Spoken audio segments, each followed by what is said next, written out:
ನಾವು ನಮ್ಮ ಹತ್ತಿರವಿರುವ ದೇವರೊಂದಿಗಿದ್ದೇವೆ. ಹೆತ್ತ ತಾಯಿ ತನ್ನ ಮೊಳೆಗೂಸನ್ನು ಮರೆಯುವುದುಂಟೆ? ಒಂದು ತಾಯಿಯು ತನ್ನ ಮೊಳೆಗೂಸನ್ನು ಮರೆತರೂ ನಾನೆಂದಿಗೂ ನಿಮ್ಮನ್ನು ಮರೆಯುವುದಿಲ್ಲ ಎಂದು ಯೆಶಾಯ ಪ್ರವಾದಿಯ ಗ್ರಂಥ 49ನೇ ಅಧ್ಯಾಯ 15ನೇ ವಾಕ್ಯದಲ್ಲಿ ಆ ದೇವರು ನಮಗೆ ವಾಗ್ದಾನ ನೀಡುತ್ತಾರೆ. ನಿಮ್ಮನ್ನು ನನ್ನ ಅಂಗೈಯಲ್ಲಿ ಚಿತ್ರಿಸಿಕೊಂಡಿರುವೆ, ಕೆತ್ತಿಸಿಕೊಂಡಿರುವೆ ಎನ್ನುತ್ತಾರೆ. ನಾವು ದೇವರಲ್ಲಿದ್ದೇವೆ. ಅವರು ನಮ್ಮ ಹತ್ತಿರವಿರುವುದಲ್ಲ, ನಾವು ಅವರ ಕರಗಳಲ್ಲಿ ಚಿತ್ರಿಸಲ್ಪಟ್ಟಿದ್ದೇವೆ. ಹೆತ್ತ ತಾಯಿ ಮರೆತರೂ ಆ ದೇವರು ನಮ್ಮನ್ನು ಮರೆಯದೆ ಮುನ್ನಡೆಸುತ್ತಾರೆ.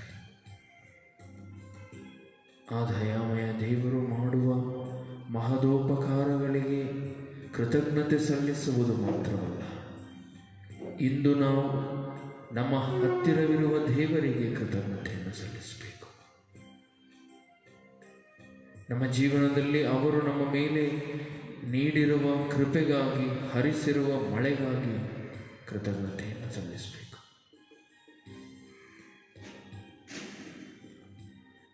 ಇದು ವಿಶೇಷವಾಗಿ ನಾವು ಈ ಆರಾಧನೆ ವೇಳೆಯಲ್ಲಿ ನಮ್ಮ ಹತ್ತಿರವಿರುವ ದೇವರನ್ನು ಸ್ಮರಿಸಿಕೊಳ್ಳುವಾಗ ನಮ್ಮ ಜೀವನದ ಪ್ರತಿ ಗಳಿಗೆ, ಪ್ರತಿ ಕ್ಷಣ ಅವರು ನಮ್ಮೊಂದಿಗೆ ಇರ್ತಾರೆ. ಬೆಳಗ್ಗೆಯಿಂದ ರಾತ್ರಿ ನಾವು ಮತ್ತೆ ಮಲಗುವವರೆಗೆ ಅವರು ನಮ್ಮೊಂದಿಗಿದ್ದು ನಮ್ಮನ್ನು ಮುನ್ನಡೆಸುತ್ತಾರೆ ಎಂಬ ಭರವಸೆ ಮೂಡಬೇಕು.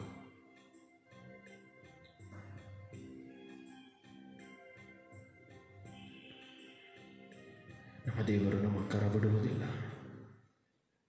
ನಮ್ಮೊಂದಿಗೆ ಯಾವಾಗಲೂ ಇರುತ್ತಾರೆ. ನಮ್ಮ ಸನಿಹದಲ್ಲಿದ್ದು ನಮ್ಮನ್ನು ಪೋಷಿಸಿ ಕಾಪಾಡುತ್ತಾರೆ. ಈ ಭರವಸೆಯೊಂದಿಗೆ ಕೊನೆಯ ಆಶೀರ್ವಾದಕ್ಕಾಗಿ ಮೊಣಕಾಲೂರೋಣ.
ಪ್ರಭುವೇ, ಅದ್ಭುತಕರವಾದ ಸಂಸ್ಕಾರವನ್ನು ನಿಮ್ಮ ಶಿಲುಬೆಯ ಮರಣದ ಸ್ಮಾರಕವಾಗಿ ಬಿಟ್ಟಿದ್ದೀರಿ.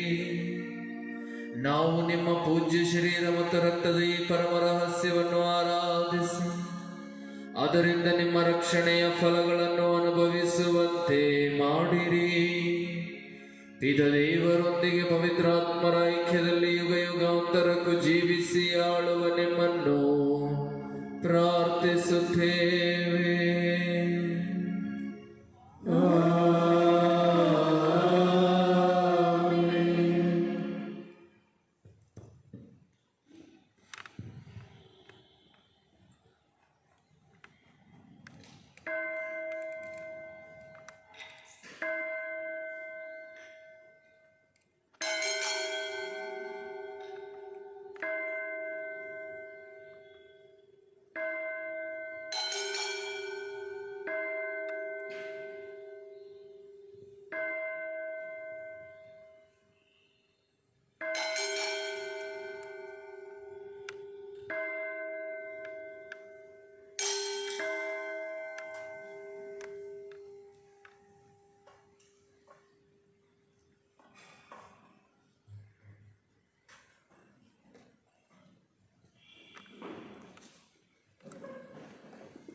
ಪಿತನ ಮತ್ತು ಸುತನ ಮತ್ತು ಪವಿತ್ರಾತ್ಮರ ನಾಮದಲ್ಲಿ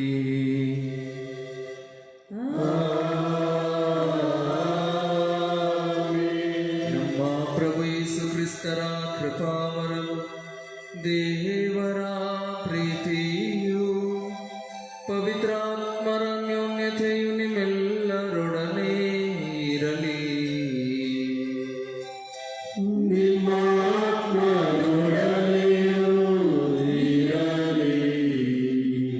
ಪ್ರಿಯ ಸಹೋದರ ಸಹೋದರಿಯರೇ, ನಾವೆಲ್ಲರೂ ಈ ದಿವ್ಯ ಬಲಿಯಲ್ಲಿ ಯೋಗ್ಯರಾಗಿ ಭಾಗವಹಿಸುವಂತೆ ಮಾಡಿರುವ ತಪ್ಪುಗಳನ್ನು ಒಪ್ಪಿಕೊಳ್ಳೋಣ.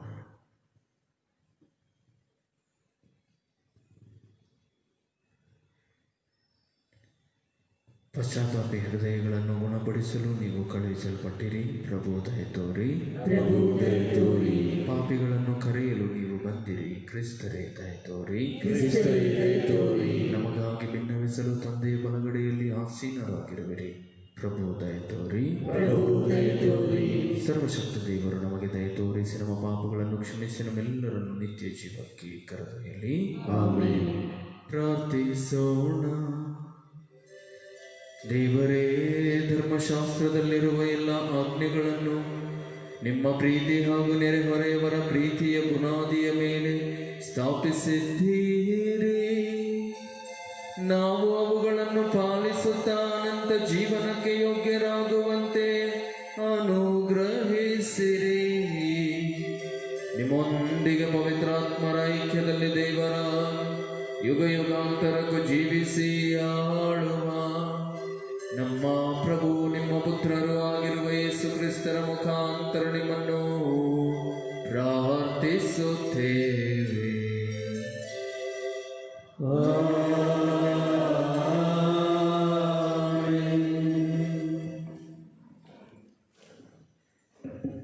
ಜ್ಞಾನೋಕ್ತಿಗಳಿಂದ ಇಂದಿನ ವಾಚನ. ರಾಜನ ಹೃದಯ ಸರ್ವೇಶ್ವರನ ಕೈಯಲ್ಲಿ, ತಿರುಗಿಸಬಲ್ಲ ಆತ ಅದನ್ನು ನೀರಿನ ಕಾಲುವೆಯ ಪರಿ. ಮಾನವರ ನಡವಳಿಕೆ ಅವರವರ ನೋಟಕ್ಕೆ ನೇರ, ಅವರ ಅಂತರಂಗವನ್ನು ವೀಕ್ಷಿಸಬಲ್ಲವನು ಸರ್ವೇಶ್ವರ. ನ್ಯಾಯ ನೀತಿಗಳು ಬಲಿಯರ್ಪಣೆಗಿಂತ ಶ್ರೇಷ್ಠ, ಸರ್ವೇಶ್ವರನಿಗೆ ಅವು ಬಲು ಇಷ್ಟ. ಗರ್ವದ ನೋಟ, ಉಬ್ಬಿದ ಹೆದೆ, ಇವು ದುರುಳಗಳು ಕಾಣುವ ಪಾಪದ ಕಿಡಿಗಳು. ಶ್ರಮಜೀವಿಗಳ ಯೋಜನೆಯಿಂದ ಸಮೃದ್ಧಿ, ತಾಳ್ಮೆಯಿಲ್ಲದ ತ್ವರೆಯಿಂದ ಅಧೋಗತಿ. ಹಬೆಯಂತೆ ನಾಪತ್ತೆ, ಸುಳ್ಳಿನಿಂದ ಸಿಕ್ಕಿದ ಸಂಪತ್ತು. ಮೃತ್ಯು ಪಾಶದಂತೆ ಅದೊಂದು ವಿಪತ್ತು. ದುರಾತ್ಮನ ಮನಸ್ಸು ಕೇಡಿನ ಮೇಲೆ, ದಯೆ ತೋರಿಸನಾತ ನೆರೆಯವನ ಮೇಲೆ. ಕುಚೋದ್ಯಮಿಗೆ ದಂಡನೆಯಾದರೆ ಮುಗ್ಧನಿಗೆ ಜ್ಞಾನ ಗಳಿಕೆ. ಜ್ಞಾನಿಗೆ ಶಿಕ್ಷೆಯಾದರೆ ತಾನೇ ಹೊಂದುವನು ತಿಳುವಳಿಕೆ. ಸತ್ಯ ಸ್ವರೂಪನ ದೃಷ್ಟಿ ದುಷ್ಟರ ಮನೆಯ ಮೇಲೆ, ಆ ದುರುಳರನ್ನು ದಬ್ಬಿ ಬಿಡುವನು ಕೇಡಿಗೆ. ಬಡವನ ಮೊರೆಗೆ ಕಿವಿ ಮುಚ್ಚಿಕೊಳ್ಳುವವನೇ, ನೀನೇ ಮೊರೆ ಇಡುವಾಗ ಉತ್ತರ ಕೊಡುವವರಾರು ನಿನಗೆ. ಪ್ರಭುವಿನ ವಾಕ್ಯ. ಶ್ಲೋಕ. ನಡೆಸು ಎನ್ನ ಪ್ರಭು ನಿನ್ನ ಆಜ್ಞಾ ಮಾರ್ಗದಲ್ಲಿ, ನಡೆಸು ಎನ್ನ ಪ್ರಭು ನಿನ್ನ ಆಜ್ಞಾ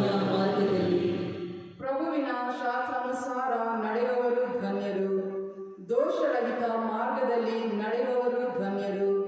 ನಿನ್ನ ನಿಯಮಗಳ ಪಥವೆನನಿಗೆ ತಿಳಿಸಪಡಿಸಯ್ಯ. ನಿನ್ನ ಅದ್ಭುತ ಕಾರ್ಯಗಳನ್ನು ನಾ ಧ್ಯಾನಿಸುವೆನಯ್ಯ. ಶ್ಲೋಕ. ನಡೆಸು ಪ್ರಭು ನಿನ್ನ ಆಜ್ಞಾ ಮಾರ್ಗದಲ್ಲಿ. ಆರಿಸಿಕೊಂಡಿರುವೆನು ನಾನು ಸತ್ಯ ಮಾರ್ಗವನ್ನು, ಇರಿಸಿಕೊಂಡಿದ್ದನು ಕಣ್ಮುಂದೆ ನಿನ್ನ ನಿಧಿಗಳನ್ನು. ನೀಡೆನೆಗೆ ನಿನ್ನ ಶಾಸ್ತ್ರದ ಅರಿವನ್ನು, ಪೂರ್ಣ ಮನದಿಂದ ಆಚರಿಸುವನ ಅದನ್ನು. ಶ್ಲೋಕ. ನಡೆಸು ಎನ್ನ ಪ್ರಭು ನಿನ್ನ ಆಜ್ಞಾ ಮಾರ್ಗದಲ್ಲಿ. ಎನ್ನ ನಡೆಸು ನಿನ್ನ ಆಜ್ಞಾ ಮಾರ್ಗದಲ್ಲಿ, ಪಡೆಯುವೆ ಹರ್ಷಾನಂದವನ್ನು ಅದರಲ್ಲಿ. ಸತತ ನಿನ್ನ ಧರ್ಮಶಾಸ್ತ್ರವನ್ನು ಕೈಗೊಳ್ಳುವೆ, ಈಗ ಯುಗಾಂತರಕ್ಕೂ ಅದನ್ನು ಪರಿಪಾಲಿಸುವೆ. ಶ್ಲೋಕ. ನಡೆಸು ಎನ್ನ ಪ್ರಭು ನಿನ್ನ ಆಜ್ಞಾ ಮಾರ್ಗದಲ್ಲಿ.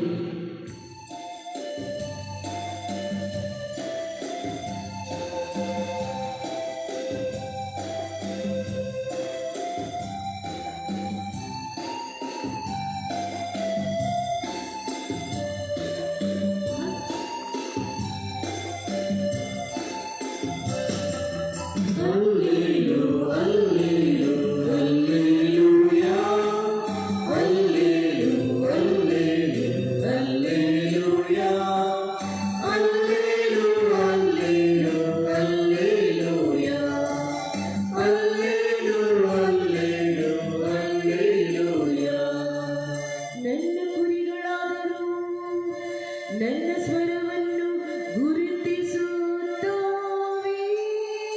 ನಾನು ಅವನ್ನು ಬಲ್ಲೆವು, ಅವು ನನ್ನನ್ನು ಹಿಂಬಾಲಿಸುತ್ತವೆ. ಹಲ್ಲೆಲೂಯಾ.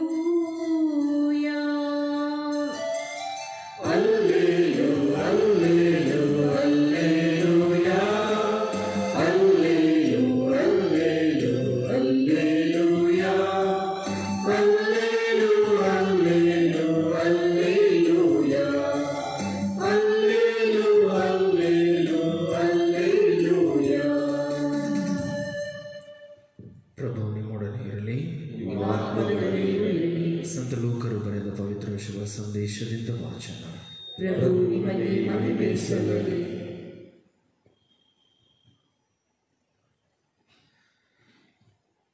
ಆಗ ಯೇಸುವಿನ ತಾಯಿ ಹಾಗೂ ಸಹೋದರರು ಯೇಸು ಇದ್ದ ಕಡೆಗೆ ಬಂದರು.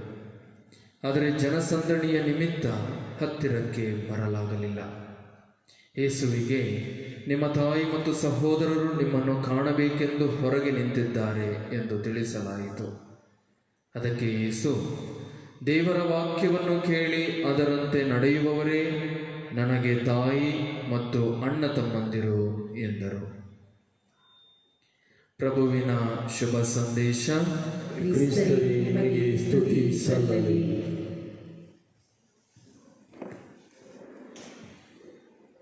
ಯೇಸುವಿನ ಬಳಿ ಬರಲು ನಿನಗಿರುವ ಅಡೆತಡೆ ಯಾವುದು? ಪ್ರಭು ಕ್ರಿಸ್ತರಲ್ಲಿ ಆತ್ಮೀಯ ಸಹೋದರ ಸಹೋದರಿಯರೇ, ಇಂದಿನ ಶುಭ ಸಂದೇಶದಲ್ಲಿ ಯೇಸು ಸ್ವಾಮಿಯನ್ನು ಕಾಣುವುದಕ್ಕಾಗಿ, ಯೇಸುವನ್ನು ಭೇಟಿ ಮಾಡುವುದಕ್ಕಾಗಿ ಅವರ ತಾಯಿ ಮತ್ತು ಅವರ ಸಹೋದರರು, ಅಂದರೆ ಗ್ರೀಕ್ ಭಾಷೆಯಲ್ಲಿ ಅಡೆಲ್ಫೋಯ್ ಎನ್ನುವಂಥ ಪದವನ್ನು ಈ ಹೊಸ ಒಡಂಬಡಿಕೆಯ ಕರಡು ಪ್ರತಿಯಲ್ಲಿ ಬಳಸಿದ್ದಾರೆ. ಅಡೆಲ್ಫೋಯ್ ಅಂತ ಹೇಳಿದರೆ ಸಹೋದರ ಸಹೋದರಿಯರು ಅನ್ನುವಂತಹ ಅರ್ಥವೂ ಇದೆ. ಸಹೋದರ ಸಹೋದರಿಯರು ಅಂತ ಹೇಳಿದರೆ ಒಡ ಹುಟ್ಟಿದ ಅಣ್ಣ ತಮ್ಮ ಆಗಬೇಕು ಅಂತ ಏನಿಲ್ಲ. ದೊಡ್ಡಪ್ಪ ಚಿಕ್ಕಪ್ಪನ ಮಕ್ಕಳನ್ನೂ ಸಹ ಸಹೋದರ ಸಹೋದರಿಯರು ಅಂತ ಕರೀತಾರೆ. ಹೀಗೆ ಯೇಸುವಿನ ತಾಯಿ ಮತ್ತು ಅವರ ದೊಡ್ಡಪ್ಪ ಚಿಕ್ಕಪ್ಪನ ಮಕ್ಕಳು ಎಲ್ಲರೂ ಸೇರಿ ಒಟ್ಟಾಗಿ ಯೇಸುವನ್ನು ಒಂದು ಸಾರಿ ನೋಡ್ಕೊಂಡು ಹೋಗೋಣ ಅಂತ ಹೇಳಿ ಬಂದಂಥ ವೇಳೆಯಲ್ಲಿ ಅವರಿಗೆ ಯೇಸುವನ್ನು ಕಾಣಲು ಅಡೆತಡೆಯಾದದ್ದು ಜನಸಂದಣಿ. ಈ ಜನಸಂದಣಿ ಯೇಸುವನ್ನು ಕಾಣುವುದಕ್ಕೆ ಅಡೆತಡೆಯಾಗ್ತದೆ. ಯಾವಾಗ ಈ ಯೇಸುವನ್ನು ಕಾಣುವುದಕ್ಕೆ ಅಡೆತಡೆಯಾಗುವಂತಹ ಈ ಜನಸಂದಣಿ ಯೇಸುವನ್ನು ನೋಡುವುದಕ್ಕೂ, ಯೇಸುವನ್ನು ಭೇಟಿ ಮಾಡುವುದಕ್ಕೂ, ಯೇಸುವಿನೊಂದಿಗೆ ಮಾತನಾಡುವುದಕ್ಕೂ ಅಡೆತಡೆಯಾಗಿ ಪರಿಣಮಿಸ್ತದೆ. ಈ ಜನಸಂದಣಿ ಯಾವುದು? ಆಂಗ್ಲ ಭಾಷೆಯಲ್ಲಿ ಇದನ್ನು ಕ್ರೌಡ್ ಅಂತಾರೆ. ಯಾವುದು ಈ ಜನಸಂದಣಿ? ಜನರು ಕಿಕ್ಕಿರಿದು ನೆರೆದಿರುವಂಥದ್ದು. ಈ ಜನರು ಯಾವ ರೀತಿ ಜನರು ಅನ್ನುವಂಥದ್ದಕ್ಕೆ ಬಹುಶಃ ನೀವು ಶುಭ ಸಂದೇಶವನ್ನು ಓದಿದರೆ ಅದನ್ನು ನಾನು ಪರಿಚಯಿಸುವ ಅವಶ್ಯಕತೆ ಇಲ್ಲ. ಕೆಲವು ರೋಗಿಗಳು ಸೌಖ್ಯಕ್ಕಾಗಿ ಬಂದವರು, ಇನ್ನು ಕೆಲವರು ಊಟಕ್ಕಾಗಿ ಬಂದವರು.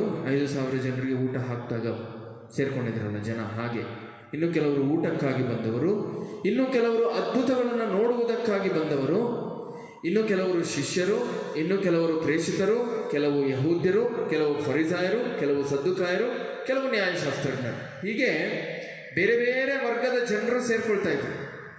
ಅವರೆಲ್ಲರೂ ಸೇರ್ಕೊಳ್ತಾ ಇದ್ದದ್ದು ಯೇಸುವನ್ನು ನೋಡಿ ಅಥವಾ ಯೇಸುವಿನ ವಾಕ್ಯವನ್ನು ಕೇಳಿ ಅವರ ಆ ವಾಕ್ಯದಂತೆ ಆಲಿಸಿ ಪಾಲಿಸಿ ಧ್ಯಾನಿಸಿ ಜೀವಿಸುವುದಕ್ಕೆ ಅಲ್ಲ.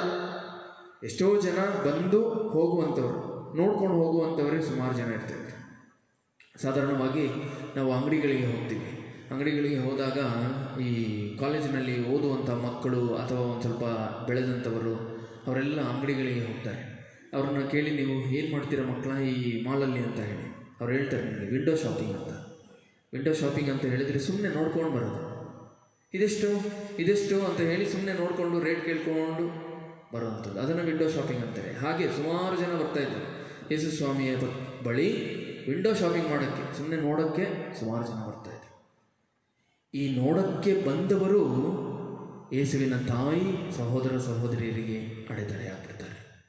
ಪ್ರಭು ಕ್ರಿಸ್ತರಲ್ಲಿ ಆತ್ಮೀಯ ಸಹೋದರ ಸಹೋದರಿಯರೇ, ಈ ಅಂಶವನ್ನು ಇಂದು ನಮ್ಮ ಜೀವನಗಳಿಗೆ ಹಾಕ್ಕೊಂಡು ಅವಲೋಕನ ಮಾಡೋಣ. ಇಂದು ಯೇಸುವನ್ನು ಕಾಣುವುದಕ್ಕೆ ನಮ್ಮ ಜೀವನದಲ್ಲಿ ಇರುವ ಅಡೆತಡೆಗಳು ಯಾವುವು? ಇಂದು ಈ ಜನಸಂದಣಿ ಅನ್ನುವಂಥದ್ದು ನಮ್ಮ ಜೀವನಕ್ಕೆ ಅವಲೋಕನ ಮಾಡಿಕೊಂಡು ಅನ್ವಯಿಸುವಾಗ ಬೇರೆ ಜನರು ನಾನು ಯೇಸುವನ್ನು ಕಾಣುವುದಕ್ಕೆ ಅಡೆತಡೆಯಾಗಿದ್ದಾರಾ ತಿಳಿಸಿ ನೋಡಬೇಕು. ಜನಸಂದಣಿ ಎಷ್ಟಿರ್ತದೆ ಅಂತ ಹೇಳಿದರೆ ನಾವು ಒಳಗಡೆ ಹೋಗೋದಕ್ಕೆ ಸಾಧ್ಯವೇ ಇಲ್ಲ ಅನ್ನುವಂಥ ರೀತಿಯಲ್ಲಿ ಇದು ಯೇಸುವನ್ನು ನೋಡುವುದಕ್ಕೆ ಅಡೆತಡೆಯಾಗಿದೆಯಾ? ಇನ್ನು ಎರಡನೇದಾಗಿ ಈ ಜನಸಂದಣಿ ಅಂತ ಹೇಳುವಾಗ ಇಂದಿನ ಕಾಲಕ್ಕೆ ಈ ಜನಸಂದಣಿ ಅನ್ನುವಂಥದ್ದು ನಮ್ಮ ಬಳಿ ಇರುವಂತಹ ಲ್ಯಾಪ್ಟಾಪ್ಗಳು, ಸ್ಮಾರ್ಟ್ಫೋನ್ಗಳು, ಅದರಲ್ಲಿರುವ ಫೇಸ್ಬುಕ್ಕು, ಟ್ವಿಟ್ಟರು, ವಾಟ್ಸಪ್ಪು, ಇನ್ನೇನೇನು ಅಪ್ಪಿದೆಯೋ ಗೊತ್ತಿಲ್ಲ, ಅವೆಲ್ಲ ಸೇರಿಕೊಂಡು ಇದು ಯೇಸುವನ್ನು ಕಾಣುವುದಕ್ಕೆ ಅಡೆತಡೆಯಾಗಿದೆ. ಇನ್ನು ಮೂರನೇದಾಗಿ ಈ ಜನಸಂದಣಿ ಅನ್ನುವಂಥದ್ದು ನಮ್ಮ ಪ್ರವೃತ್ತಿ. ಆಂಗ್ಲ ಭಾಷೆಯಲ್ಲಿ ಹೇಳ್ತಾರೆ ದಿ ಆ್ಯಟಿಟ್ಯೂಡ್. ಯಾವ ರೀತಿಯ ಪ್ರವೃತ್ತಿ? ನಾನು ಜಾಸ್ತಿ ಕಾರ್ಯವನ್ನು ನಿರ್ವಹಿಸ್ತಾ ಇದ್ದೀನಿ, ಐ ಆಮ್ ವೆರಿ ಬ್ಯುಸಿ ಅನ್ನುವಂತಹ ಆ್ಯಟಿಟ್ಯೂಡ್. ಮಕ್ಕಳನ್ನ ಕೇಳಿ, ಮಕ್ಕಳ ಏನು ಮಾಡ್ತಾ ಇದ್ದೀರಾ? ಮಕ್ಕಳಿಗೆ ಸ್ಕೂಲ್ ಇಲ್ಲ, ಆದರೂ ಬೆಳಿಗ್ಗೆಯಿಂದ ರಾತ್ರಿವರೆಗೂ ಮಕ್ಕಳು ಬ್ಯುಸಿ. ಯಾಕೆ? ಫಾದರ್ ಎಷ್ಟು ಹೋಮ್ವರ್ಕ್ ಕೊಟ್ಟಿದ್ದಾರೆ, ಆನ್ಲೈನಲ್ಲಿ ಕ್ಲಾಸ್ ಅಟೆಂಡ್ ಮಾಡಬೇಕು, ಪ್ರಾಜೆಕ್ಟ್ ಮಾಡಬೇಕು. Busy attitude. ಮಕ್ಕಳಂತಲ್ಲ, ಎಲ್ಲರೂ ಅಷ್ಟೇ.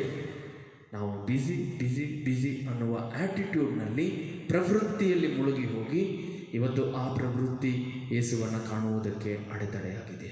ಹೀಗೆ ಇನ್ನೂ ವರ್ಣಿಸ್ತಾ ಹೋದರೆ ಇನ್ನೂ ಹಲವಾರು ವಿಷಯಗಳು. ಆತ್ಮೀಯ ಸಹೋದರ ಸಹೋದರಿಯರೇ, ಈ ಅಂಶವನ್ನು ಅವಲೋಕನ ಮಾಡಿ ಧ್ಯಾನಿಸೋಣ. ಮತ್ತು ಕೊನೆಯದಾಗಿ ಇಂದಿನ ಈ ದೇವಾಲಯದ ತೆರೆಯುವಿಕೆಯ ಪ್ರವೃತ್ತಿಗೆ ಈ ಅಂಶವನ್ನು ಅಳವಡಿಸೋಣ. ದೇವಾಲಯ ತೆರೆದಿದ್ದಾರೆ, ಇವತ್ತು ಜನರಿಗೆ ಬನ್ನಿ ಪೂಜೆಗೆ ಅಂತ ಹೇಳಿದರೆ, ಇವತ್ತು ಜನರಿಗೆ ದೇವಾಲಯಕ್ಕೆ ಬರುವುದಕ್ಕೆ ಅಡೆತಡೆ ಯಾವುದು? ಜನ. ಫಾದರ್ ಯಾರು ಬರ್ತಾರೋ ಗೊತ್ತಿಲ್ಲ. ಫಾದರ್ ಯಾರಿಗೆ ಕೊರೋನಾ ಐತೆ ಅಂತ ಗೊತ್ತಿಲ್ಲ. ಎಷ್ಟು ಜನ ಫಾದರ್ ಸೋಷಿಯಲ್ ಡಿಸ್ಟೆನ್ಸಿಂಗ್ ಇಲ್ಲ, ಮಾಸ್ಕ್ ಹಾಕ್ಕೊಳ್ಳಲ್ಲ, ಸ್ಯಾನಿಟೈಸ್ ಮಾಡಲ್ಲ, ಕೆಲವರು ಸ್ನಾನ ಮಾಡಿರ್ತಾರೋ ಇಲ್ವೋ ಅದು ಗೊತ್ತಿಲ್ಲ. ಅದಕ್ಕೆ ಜಾಸ್ತಿ ಜನ ಬರ್ತಾರೆ ಫಾದರ್, ನಾವು ಬರಲ್ಲ. ಭಾನುವಾರ ಯಥಾ ಪ್ರಕಾರ ಬಲಿಪೂಜೆಗಳಿವೆ, ಬಿಡಿ ಫಾದರ್ ಜನ ಬರಲ್ಲ. ಫಾದರ್ಸ್ಗೂ ಅನಿಸ್ಬಿಟ್ಟಿದೆ, ಜನರಿಗೂ ಅನಿಸ್ಬಿಟ್ಟಿದೆ, ಎಲ್ರಿಗೂ ಅನಿಸ್ಬಿಟ್ಟಿದೆ ಜನ ಬರಲ್ಲ ಅಂತ ಹೇಳಿ. 500-600 ಜನ ಇದ್ದಂತಹ ದೇವಾಲಯ ಇವಾಗ ನೋಡಿ 50-60 ಜನ, 10%ಗೆ ಇಳಿದ್ಬಿಟ್ಟೈತೆ. ಇನ್ನು ಇದು 100% ಆಗಬೇಕು ಅಂತ ಹೇಳಿದರೆ ಇನ್ನೊಂದು 2-3 ವರ್ಷ ಬೇಕೇನು. ಯಾಕೆ? ಪ್ರವೃತ್ತಿ. ಜನ ಜಾಸ್ತಿ ಬರ್ತಾ ಇದ್ದಾರೆ, ಕೊರೋನಾ ಬಂದ್ಬಿಡ್ತದೆ ಅಂತ ಹೇಳಿ. ಆತ್ಮೀಯ ಸಹೋದರ ಸಹೋದರಿಯರೇ, ಇನ್ನು ಎರಡನೆಯ ಯೇಸುವನ್ನು ಕಾಣುವುದಕ್ಕೆ ಇರುವ ಅಡೆತಡೆ ಯಾವುದು? ಇಲ್ಲಿ 2 ಫೋನ್ ಇದೆ ನೋಡಿ, ಅದು. ಜನ ಇವತ್ತು ಆರಾಮಾಗಿ ಸೆಟ್ಲ್ ಆಗ್ಬಿಟ್ಟವ್ರೆ. ಬೆಳಿಗ್ಗೆ ಎದ್ದು ಚಡ್ಡಿಯಲ್ಲೇ ಪೂಜೆ ನೋಡ್ಬೋದು ಫಾದರ್. ಚರ್ಚಿಗೆ ಏನಕ್ಕೆ ಸ್ನಾನ ಮಾಡಿಕೊಂಡು ಬಟ್ಟೆ ಎಲ್ಲ ಚೇಂಜ್ ಮಾಡ್ಕೊಂಡು ಬರೋದು? ಹೊಸ ಪ್ರವೃತ್ತಿಗಳು. ನಾವು ಮನೆಗೆ ನೋಡಿದ್ರೆ, ಅಣ್ಣ ನಿಮ್ಮ ಪೂಜೆ ನೋಡಿದ್ವಿ ಅಂತ ಹೇಳಿ ನಮ್ಮ ಮನೆಯಲ್ಲಿರುವಂಥವರು ಹೇಳ್ತಾರೆ. ಎಲ್ಲಿ ನೋಡಿದ್ರಿ? ಟಿ ವಿಯಲ್ಲಿ. ಹೆಂಗೆ ನೋಡಿದ್ರಿ?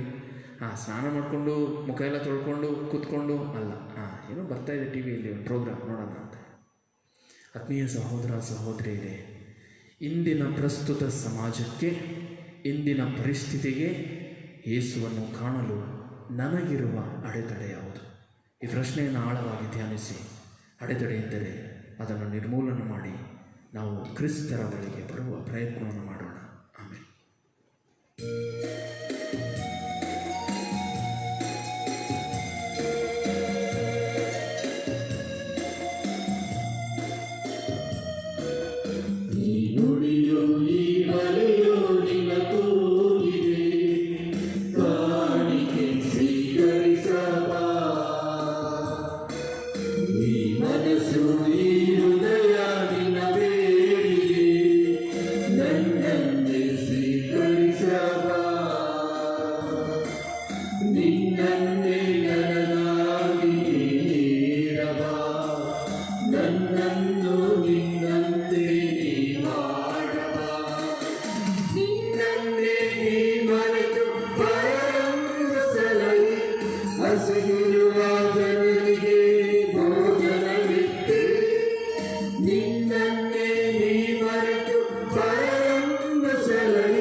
ಸಹೋದರ ಸಹೋದರಿಯರೇ, ನನ್ನ ಮತ್ತು ನಿಮ್ಮ ಈ ಬಲಿಯು ಸರ್ವಶಕ್ತ ಪಿತನಾದ ದೇವರಿಗೆ ಅಂಗೀಕೃತವಾಗುವಂತೆ ಪ್ರಾರ್ಥಿಸಿರಿ.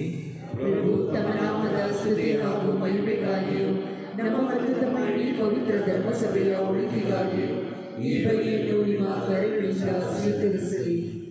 ಪ್ರಭು, ನಿಮ್ಮ ಪ್ರಜೆಯ ಕಾಣಿಕೆಗಳನ್ನು ಒಲದಿಂದ ಸ್ವೀಕರಿಸಿರಿ. ಇವರು ಭಕ್ತಿ ವಿಶ್ವಾಸದಿಂದ ನಿವೇದಿಸುವುದನ್ನು ಈ ಸ್ವರ್ಗೀಯ ಸಂಸ್ಕಾರಗಳ ಮೂಲಕ ಪಡೆಯುವಂತೆ ಅನುಗ್ರಹಿಸಿರಿ. ನಮ್ಮ ಪ್ರಭು ಕ್ರಿಸ್ತರ ಮುಖಾಂತರ ನಿಮ್ಮನ್ನು ಪ್ರಾರ್ಥಿಸುತ್ತೇವೆ. ಪ್ರಭು ನಿಮ್ಮೊಡನೆ ಇರಲಿ. ನಿಮ್ಮ ಹೃನ್ಮನಗಳನ್ನು ಮೇಲಕ್ಕೆತ್ತಿರಿ. ನಮ್ಮ ಪ್ರಭು ದೇವರಿಗೆ ಕೃತಜ್ಞತೆಯನ್ನು ಸಲ್ಲಿಸೋಣ. ಪ್ರಭು ಪವಿತ್ರ ಪಿತನೇ, ಸರ್ವಶಕ್ತರಾದ ನಿತ್ಯ ದೇವರೇ, ನಾವು ಎಂದೆಂದು ಎಲ್ಲೆಲ್ಲೂ ನಿಮಗೆ ಕೃತಜ್ಞತೆಯನ್ನು ಸಲ್ಲಿಸುವುದು ನಿಜವಾಗಿ ಯೋಗ್ಯವೂ ನ್ಯಾಯವೂ ಆಗಿದೆ, ನಮ್ಮ ಕರ್ತವ್ಯವೂ ರಕ್ಷಣೆಯೂ ಆಗಿದೆ. ಏಕೆಂದರೆ ನಿಮ್ಮ ಔದಾರ್ಯದಲ್ಲಿ ನೀವು ಮಾನವನನ್ನು ಸೃಷ್ಟಿಸಿದಿರಿ. ಅವರು ನ್ಯಾಯಯುತ ದಂಡನೆಗೆ ಗುರಿಯಾದಾಗ ನಮ್ಮ ಪ್ರಭು ಕ್ರಿಸ್ತರ ಮುಖಾಂತರ ನಿಮ್ಮ ದಯೆಯಿಂದ ಅವರನ್ನು ರಕ್ಷಿಸಿದಿರಿ. ಆದ್ದರಿಂದ ಸಕಲ ದೂತ ಸಂತರೊಂದಿಗೆ ಸೇರಿ ನಿಮ್ಮನ್ನು ಸ್ತುತಿಸಿ ನಿರಂತರವಾಗಿ ಘೋಷಿಸುತ್ತೇವೆ.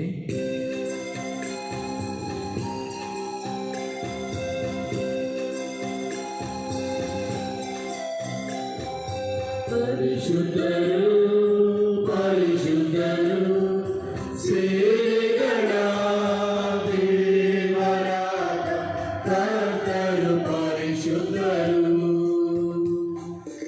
ಇಹಪರಗಳು ನಿಮ್ಮ ಮಹಿಮೆಯಿಂದ ತುಂಬಿದೆ.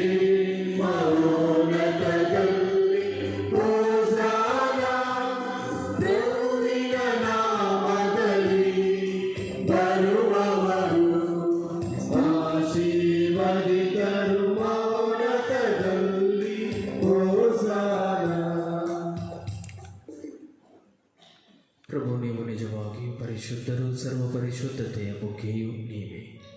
ಈ ಕೊಡುಗೆಗಳ ಮೇಲೆ ನಿಮ್ಮ ಪವಿತ್ರ ಆತ್ಮರನ್ನು ಇಬ್ಬನಿಯಂತೆ ಸೋಯಿಸಿ ಪಾವನಗೊಳಿಸಲೆಂದು ಪ್ರಾರ್ಥಿಸುತ್ತೇವೆ. ನಮಗಿವು ನಮ್ಮ ಪ್ರಭು ಯೇಸು ಕ್ರಿಸ್ತರ ಶರೀರ ಮತ್ತು ರಕ್ತವಾಗುವಂತೆ ಮಾಡಿರಿ. ಅವರನ್ನು ಪರಾಧೀನ ಮಾಡಲಾದ ಸಮಯದಲ್ಲಿ ಸ್ವಇಚ್ಛೆಯಿಂದ ತಮ್ಮ ಯಾತನೆಗೆ ಒಳಗಾದಾಗ ಅವರು ರೊಟ್ಟಿಯನ್ನು ತೆಗೆದುಕೊಂಡು ಕೃತಜ್ಞತೆಯನ್ನು ಸಲ್ಲಿಸಿ ಅದನ್ನು ಮುರಿದು ತಮ್ಮ ಶಿಷ್ಯರಿಗೆ ಕೊಡುತ್ತಾ ಹೀಗೆಂದರು, ತೆಗೆದುಕೊಳ್ಳಿ, ಇದನ್ನು ನೀವೆಲ್ಲರೂ ಭುಜಿಸಿರಿ, ಏಕೆಂದರೆ ಇದು ನಿಮಗಾಗಿ ಒಪ್ಪಿಸಲಾಗುವ ನನ್ನ ಶರೀರ.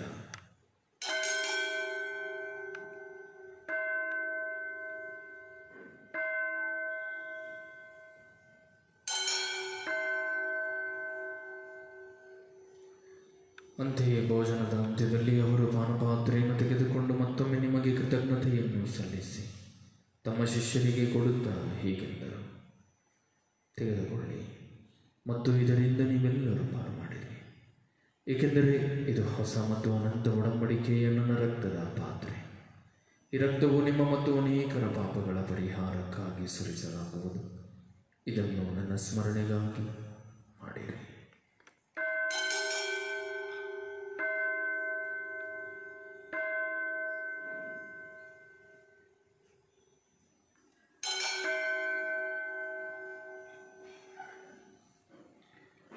ವಿಶ್ವಾಸದ ರಹಸ್ಯ.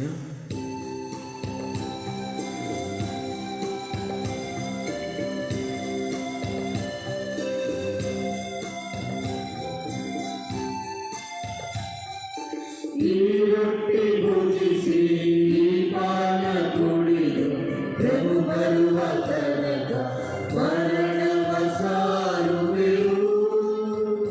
ನಾವು ಈ ರೊಟ್ಟಿ ಭುಜಿಸಿ ಈ ಪಾನ ಕುಡಿದು ಪ್ರಭು ಬರುವ ತನಕ ಮರಣವ ಸಾರುವೆವು. ಆದುದರಿಂದ ಪ್ರಭು ನಿಮ್ಮ ಸಮ್ಮುಖದಲ್ಲಿ ನಿಂತು ಸೇವೆ ಸಲ್ಲಿಸಲು ನಮ್ಮನ್ನು ಯೋಗ್ಯರೆಂದು ಪರಿಗಣಿಸಿದ್ದಕ್ಕಾಗಿ ನಿಮಗೆ ಕೃತಜ್ಞತೆಯನ್ನು ಸಲ್ಲಿಸುತ್ತೇವೆ. ಕ್ರಿಸ್ತರ ಮರಣ ಮತ್ತು ಪುನರುತ್ಥಾನದ ಸ್ಮರಣೆಯನ್ನು ಆಚರಿಸುತ್ತಾ ಜೀವವೀವ ರೊಟ್ಟಿಯನ್ನು ರಕ್ಷಣೆ ನೀಡುವ ಪಾತ್ರೆಯನ್ನು ನಿಮಗೆ ಅರ್ಪಿಸುತ್ತೇವೆ. ಕ್ರಿಸ್ತರ ಶರೀರ ಮತ್ತು ರಕ್ತದಲ್ಲಿ ಪಾಲ್ಗೊಳ್ಳುವ ನಮ್ಮನ್ನು ಪವಿತ್ರಾತ್ಮರೊಂದುಗೂಡಿಸಬೇಕೆಂದು ನಿಮ್ಮನ್ನು ವಿನಯದಿಂದ ವಿನಯಿಸುತ್ತೇವೆ. ಪ್ರಭು ನಿಮ್ಮ ವಿಶ್ವವ್ಯಾಪಿ ಧರ್ಮಸಭೆಯನ್ನು ಸ್ಮರಿಸಿಕೊಳ್ಳಿರಿ. ನಮ್ಮ ವಿಶ್ವಗುರು ಫ್ರಾನ್ಸಿಸ್ ಅವರೊಂದಿಗೂ ನಮ್ಮ ಧರ್ಮಾಧ್ಯಕ್ಷ ಪೀಟರ್ ಅವರೊಂದಿಗೂ ಸಕಲ ಯಾಜಕರೊಂದಿಗೂ ಅದನ್ನು ಪ್ರೀತಿಯ ಪರಿಪೂರ್ಣತೆಯೆಡೆಗೆ ಮುನ್ನಡೆಸಿರಿ. ಪ್ರಭು ಪುನರುತ್ಥಾನದ ನಿರೀಕ್ಷೆಯಲ್ಲಿ ವಿಶ್ರಮಿಸುತ್ತಿರುವ ನಮ್ಮ ಸಹೋದರ ಸಹೋದರಿಯರನ್ನು ನಿಮ್ಮ ದಯೆಯಲ್ಲಿ ಮೃತರಾದ ಎಲ್ಲರನ್ನೂ ಸ್ಮರಿಸಿಕೊಳ್ಳಿರಿ. ಅವರನ್ನು ನಿಮ್ಮ ಸಮ್ಮುಖದ ಪ್ರಭೆಗೆ ಬರಮಾಡಿರಿ. ನಮ್ಮ ಮೇಲೂ ದಯೆ ತೋರಿರಿ. ದೇವಮಾತೆ ಪೂಜ್ಯ ಕನ್ಯಾಮರಿಯಮ್ಮನವರೊಂದಿಗೂ ಆಕೆಯ ಪತಿ ಸಂತ ಜೋಸೆಫರೊಂದಿಗೂ ಪುನೀತ ಪ್ರೇಷಿತರೊಂದಿಗೂ ಎಲ್ಲ ಕಾಲಗಳಲ್ಲಿ ನಿಮ್ಮ ಮೆಚ್ಚುಗೆಗೆ ಪಾತ್ರರಾದ ಸಕಲ ಸಂತರೊಂದಿಗೂ ನಾವು ನಿತ್ಯ ಜೀವದಲ್ಲಿ ಸಹಭಾಗಿಗಳಾಗಿ ನಿಮ್ಮನ್ನು ಸ್ತುತಿಸಿ ಮಹಿಮೆಪಡಿಸುವಂತೆ ನಿಮ್ಮ ಪುತ್ರ ಯೇಸು ಕ್ರಿಸ್ತರ ಮುಖಾಂತರ ಪ್ರಾರ್ಥಿಸುತ್ತೇವೆ. ಇವರ ಮುಖಾಂತರವೂ ಇವರೊಂದಿಗೂ ಇವರಲ್ಲಿಯೂ ಸರ್ವಶಕ್ತ ತಂದೆಯಾದ ದೇವರೇ, ಪವಿತ್ರಾತ್ಮರ ಐಕ್ಯದಲ್ಲಿ ಸರ್ವಗೌರವವೂ ಮಹಿಮೆಯು ಯುಗ ಯುಗಾಂತರಕ್ಕೂ ನಿಮಗೆ ಸಲ್ಲಲಿ.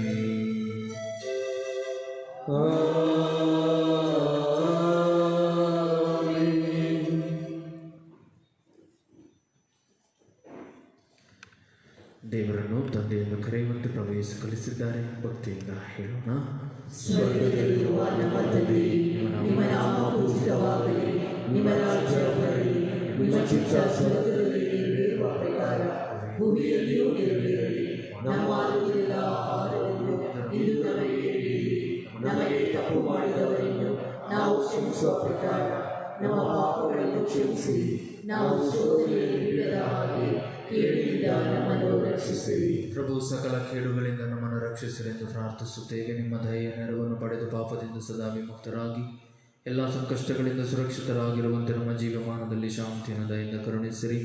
ನಾವು ಸ್ವರ್ಗಾನಂದವನ್ನು ನಮ್ಮ ರಕ್ಷಕ ಯೇಸು ಕ್ರಿಸ್ತರ ಆಗಮನವನ್ನು ನಿರೀಕ್ಷಿಸುತ್ತಿದ್ದೇವೆ. ಏಕೆಂದರೆ ರಾಜ್ಯಭಾರವು, ಅಧಿಕಾರವು, ಮಹಿಮೆಯು ಯುಗ ಯುಗಾಂತರಕ್ಕೂ ನಿಮ್ಮದೇ. ಪ್ರಭು ಯೇಸು ಕ್ರಿಸ್ತರ ನಿಮ್ಮ ಪ್ರೇಷಿತರಿಗೆ ನಿಮಗೆ ಶಾಂತಿಯನ್ನು ಬಿಟ್ಟು ಹೋಗುತ್ತೇನೆ, ನನ್ನ ಶಾಂತಿಯನ್ನೇ ನಿಮಗೆ ಕೊಡುತ್ತೇನೆಂದು ಹೇಳಿದ್ದೀರಿ. ನಮ್ಮ ಪಾಪಗಳನ್ನು ಲಕ್ಷಿಸದೆ ನಿಮ್ಮ ಧರ್ಮಸಭೆಯ ವಿಶ್ವಾಸವನ್ನು ವೀಕ್ಷಿಸಿರಿ. ಅದಕ್ಕೆ ನಿಮ್ಮ ಚಿತ್ತದ ಪ್ರಕಾರ ಶಾಂತಿಯನ್ನು ಐಕ್ಯತೆಯನ್ನು ದಯೆಯಿಂದ ಪಾಲಿಸಿರಿ. ಯುಗ ಯುಗಾಂತರಕ್ಕೂ ಜೀವಿಸಿ ಆಳುವ ನಿಮ್ಮನ್ನು ಪ್ರಾರ್ಥಿಸುತ್ತೇವೆ. ಪ್ರಭುವಿನ ಶಾಂತಿ ಸದಾ ನಿಮ್ಮಲ್ಲಿರಲಿ. ಪರಸ್ಪರ ಶಾಂತಿಯನ್ನು ಕೋರೋಣ. ಲೋಕದ ಪಾಪಗಳನ್ನು ಪರಿಹರಿಸುವ ದೇವರ ಕರುಣೆಯಲ್ಲಿ ನಮಗೆ ದಯೆ ತೋರಿ. ಲೋಕದ ಪಾಪಗಳನ್ನು ಪರಿಹರಿಸುವ ದೇವರ ಕುರಿಮರಿ ನಮಗೆ ದಯೆ ತೋರಿ. ಲೋಕದ ಪಾಪಗಳನ್ನು ಪರಿಹರಿಸುವ ದೇವರ ಕುರಿಮರಿ ನಮಗೆ ಶಾಂತಿ ನೀಡಿರಿ.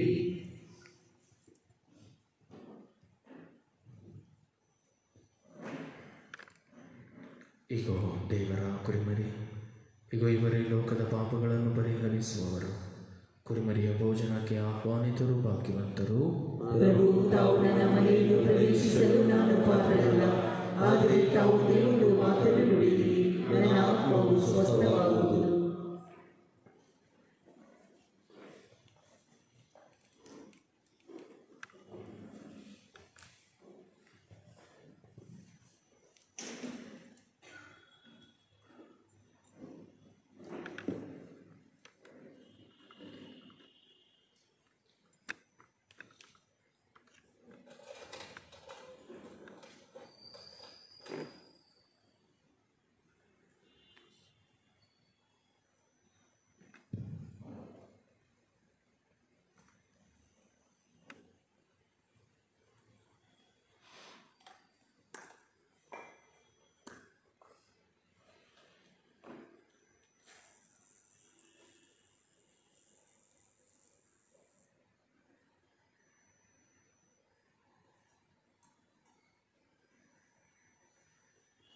ಆಧ್ಯಾತ್ಮಿಕ ಪರಮಪ್ರಸಾದ ಸ್ವೀಕಾರ ಪ್ರಾರ್ಥನೆ.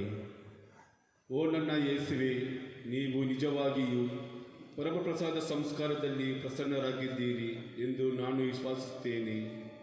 ನಾನು ಎಲ್ಲಕ್ಕಿಂತ ಮಿಗಿಲಾಗಿ ನಿಮ್ಮನ್ನು ಪ್ರೀತಿಸುತ್ತೇನೆ ಹಾಗೂ ನಿಮ್ಮನ್ನು ನನ್ನ ಆತ್ಮಕ್ಕೆ ಸ್ವೀಕರಿಸಲು ಹಂಬಲಿಸುತ್ತೇನೆ. ನಾನು ಈ ಸಂದರ್ಭದಲ್ಲಿ ನಿಮ್ಮನ್ನು ಸಂಸ್ಕಾರದ ರೂಪದಲ್ಲಿ ಸ್ವೀಕರಿಸಲು ಆಗದೇ ಇರುವುದರಿಂದ ದಯಮಾಡಿ ಆಧ್ಯಾತ್ಮಿಕವಾಗಿ ನನ್ನ ಹೃದಯಕ್ಕೆ ಆಗಮಿಸಿ ನಾನು ನಿಮ್ಮನ್ನು ಆಲಂಗಿಸುತ್ತೇನೆ. ನನ್ನನ್ನು ಎಂದಿಗೂ ನಿಮ್ಮಿಂದ ಅಗಲಿ ಹೋಗಲು ಬಿಡಬೇಡಿರಿ. ಆಮೇನ್.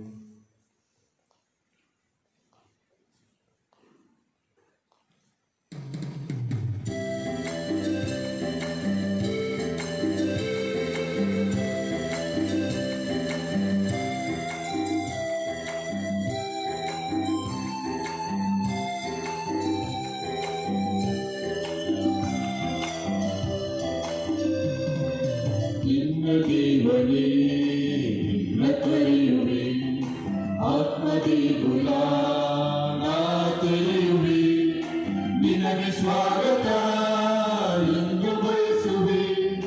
ನೀನೆ ನನ್ನ ಸರ್ವ ಎಂದು ಶಿರವಾಗುವೆ. ನಿನ್ನ ದೇವನೇ ನಿನ್ನ ಕರೆಯುವೆ.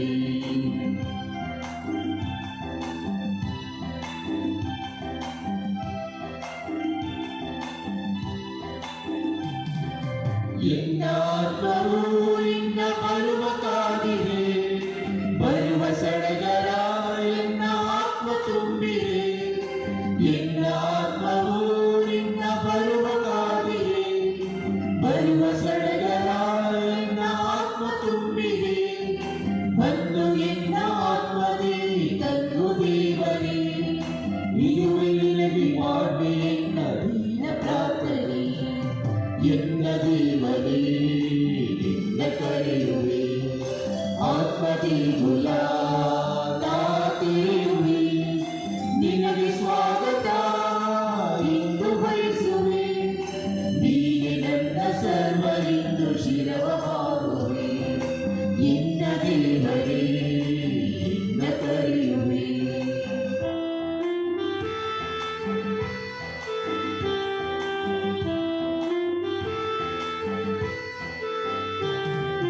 ಅಂಧಕಾರವು ಎನ್ನ ಆತ್ಮ ತುಂಬಿದೆ, ಜ್ಯೋತಿ ಪೊರೆಯುತ್ತಾ ಎನ್ನ ತನುವ ಬೆಳಗಿದೆ. ಅಂಧಕಾರವು ಎನ್ನ ಆತ್ಮ ತುಂಬಿದೆ, ಜ್ಯೋತಿ ಪೊರೆಯುತ್ತಾ ಎನ್ನ ತನುವ ಬೆಳಗಿದೆ. ನಿನ್ನ ಆದಿ ನಡೆಯುತ್ತಾ ನಿನ್ನ ಸೇರುವೆ, ಪರರ ಬಾಳು ಬೆಳಗಿ ನಿನ್ನ ನೆರವ ಬೀಳುವೆ. ಎನ್ನ ದೇವನೇ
ಪ್ರಾರ್ಥಿಸೋಣ.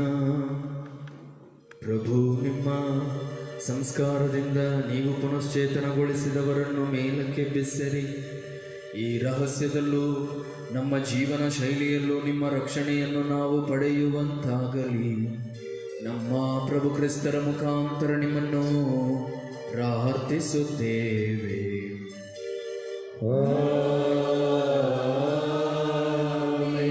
ಪ್ರಭು ನಿಮ್ಮೊಡನೆ ಇರಲಿ.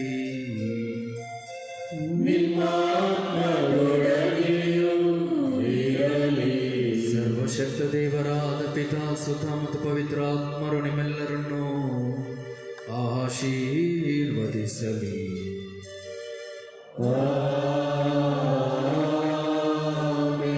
ಹೋಗಿ ಬನ್ನಿ, ಬಲಿಯರ್ಪಣೆ ಮುಗಿಯಿತು. ದೇವರಿಗೆ ಕೃತಜ್ಞತೆ ಸಲ್ಲಲಿ.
ಶಿಲುಬೆಯ ಗುರುತಿನ ಮೂಲಕ ನಮ್ಮ ವೈರಿಗಳಿಂದ ನಮ್ಮನ್ನು ರಕ್ಷಿಸಲಿ. ನಮ್ಮ ಸರ್ವೇಶ್ವರ ಪಿತನ ಸುತನ ಮತ್ತು ಪವಿತ್ರಾತ್ಮರ ನಾಮದಲ್ಲಿ ಆಮೆನ್.